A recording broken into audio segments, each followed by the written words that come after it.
Assalamualaikum warahmatullahi wabarakatuh. Ketemu lagi dengan saya masih pada materi geografi bab pertama kelas 10, yaitu pengantar geografi. Nah, pada pertemuan kali ini kita ada sub materi baru yaitu prinsip dan ruang lingkup geografi. Sebelum kita lanjutkan, video ini tidak murni dibuat sendiri oleh saya, ada beberapa sumber yang saya gunakan, antara lain berbagai macam sumber dari Canva dan berbagai macam sumber gambar dan informasi dari Google. Oke, langsung saja kita next ke inti materinya. Nah, baik, pokok bahasan kita hari ini ada 4 prinsip geografi dan ruang lingkup dan ilmu penunjang geografi. Nah, apa sih prinsip geografi itu? Intinya prinsip geografi itu dasar atau pondasi berpikirnya geograf. Jadi prinsip itu misalkan kita balikan kepada fenomena kita sehari-hari, prinsip itu adalah intinya jiwa dasar atau apa ya, dapat dikatakan pola pikir dasar kita. Misalkan seperti ini, untuk bertahan hidup sehari-hari kita harus makan 3 kali sehari atau tidur minimal 5 jam sehari. Itu sudah prinsip yang harus diterapkan untuk kehidupan kita, misalkan seperti itu. Nah, materi yang kedua adalah ruang lingkup geografi. Ruang lingkup geografi itu yang kita bahas nanti adalah klasifikasi dan beragam ilmu yang mendukung ilmu geografi itu sendiri.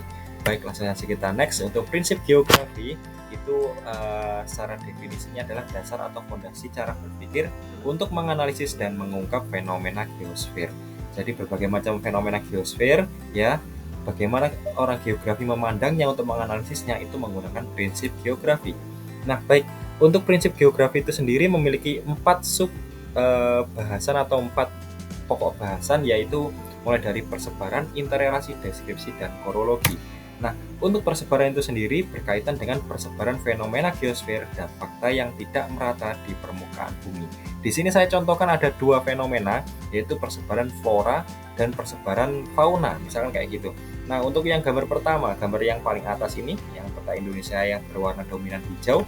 Nah, ini misalkan yang kita bahas adalah persebaran fauna. Misalkan untuk mencari apa namanya pola persebarannya gajah ada di mana saja, kita menggunakan prinsip persebaran. Oh, gajah itu kebanyakan ada di Sumatera. Termasuk di sini ada penangkarannya, nah, di daerah Waikambas namanya. Terus orang utan di mana? Orang utan persebarannya ada di Pulau Kalimantan, penangkarannya ada di Tanjung Puting misalkan. Terus kemudian apa namanya, cendrawasih di mana? Oh, mungkin di Papua, mungkin di Taman Nasional Lawrence juga ada di sana, misalnya seperti itu. Itu adalah mindset persebaran. Jadi persebarannya hewan-hewan itu ada di mana saja. Nah, untuk gambar yang kedua, persebaran bioma di dunia. Misalkan gini, persebaran bioma berdasarkan garis bujur dan garis lintang. Misalkan ini adalah ekuator. Hampir sepanjang garis ekuator adalah wilayah hutan hujan tropis, wilayah hutan hujan tropis. Kemudian wilayah konifer di mana atau wilayah taiga itu ada di dekat kutub, misalkan kayak gitu, yang berwarna biru muda, misalkan kayak gitu. Gurun ada di mana? Di daerah subtropis misalkan. Pada warna-warna yang warnanya kuning ini, pada peta yang warnanya kuning ini itu adalah gurun. Terus hutan gugur di mana? Hutan gugur ada di wilayah 4 musim, misalkan yang warnanya coklat ini. Ini adalah hutan gugur, misalkan seperti itu. Tundra di mana? Ada di daerah kutub yang warnanya ungu ini.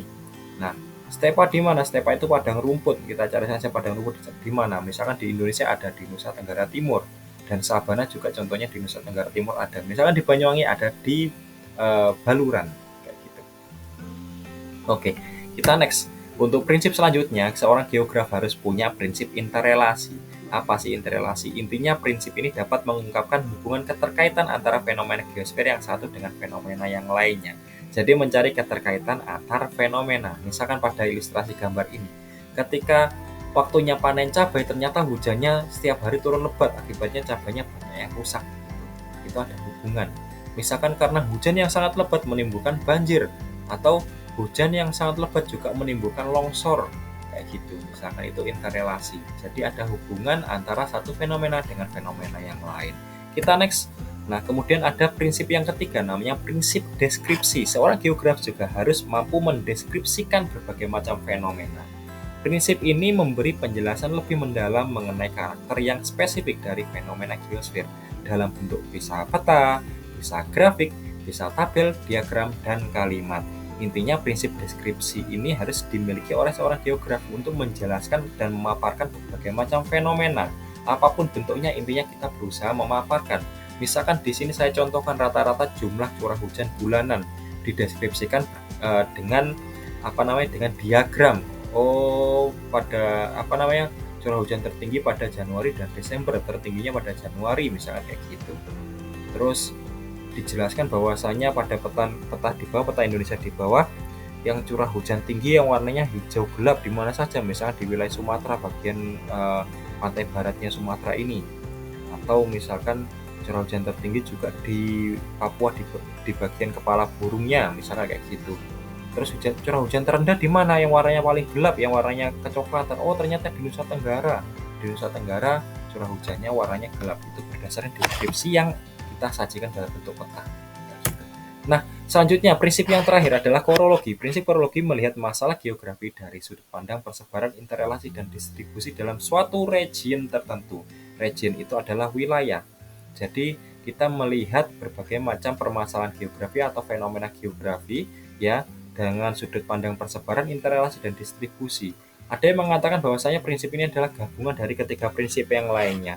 Nah, tetapi bedanya prinsip ini juga memandang suatu wilayah tertentu atau region tertentu. Misalkan dalam gambar dalam ilustrasi ini dipaparkan bahwasanya curah hujannya sangat tinggi, kemudian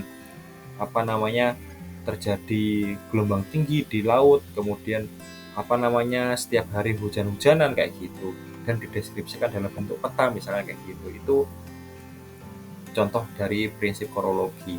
Jadi curah hujan tinggi kemudian cuaca buruk menyebabkan gelombang laut tinggi, itu prinsip interrelasinya. Persebarannya ada di mana saja, seluruh wilayah Jawa Timur misalkan kayak gitu. Nah, kemudian prinsip deskripsinya bagaimana, saya jelaskan menggunakan peta dan kalimat-kalimat tadi. Nah, itu sudah prinsip korologi. Jadi istilahnya adalah gabungan dari ketiga prinsip yang lainnya. Secara ringkas seperti itu. Nah, dari prinsip geografi tadi, kita sudah mempelajari 4 prinsip yang mereka itu saling berkaitan. Dan ini harus dimiliki oleh setiap orang yang belajar geografi.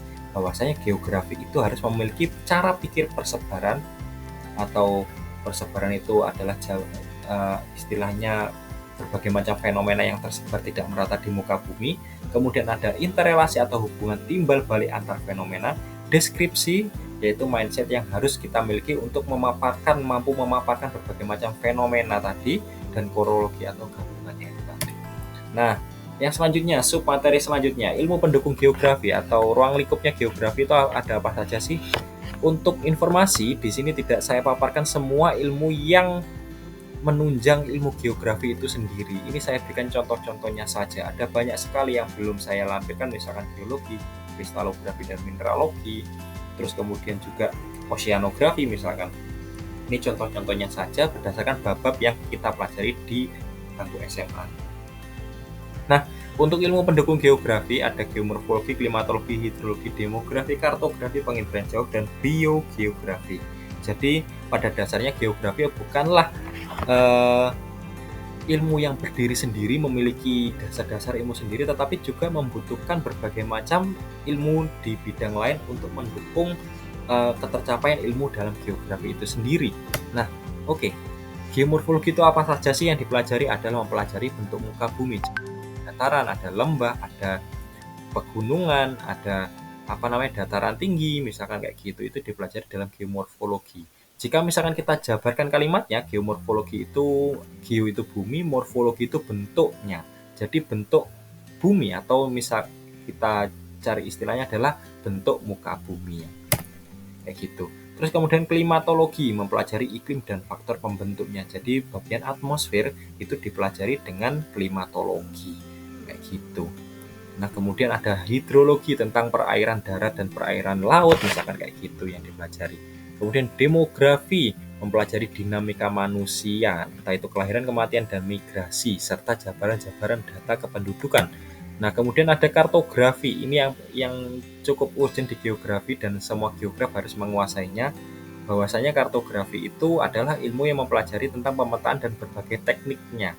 Karena apa? Geografi itu selalu menyajikan informasinya dengan peta, seringkali seperti itu. Kenapa sih geografi kok melulu tentang peta? Bukan masalah melulu tentang peta, kita akan mudah menjelaskan berbagai macam fenomena, persebaran, atau apapun juga itu dengan peta. Maka dari itu geografi juga butuh salah satu cabang ilmu yang lain namanya kartografi.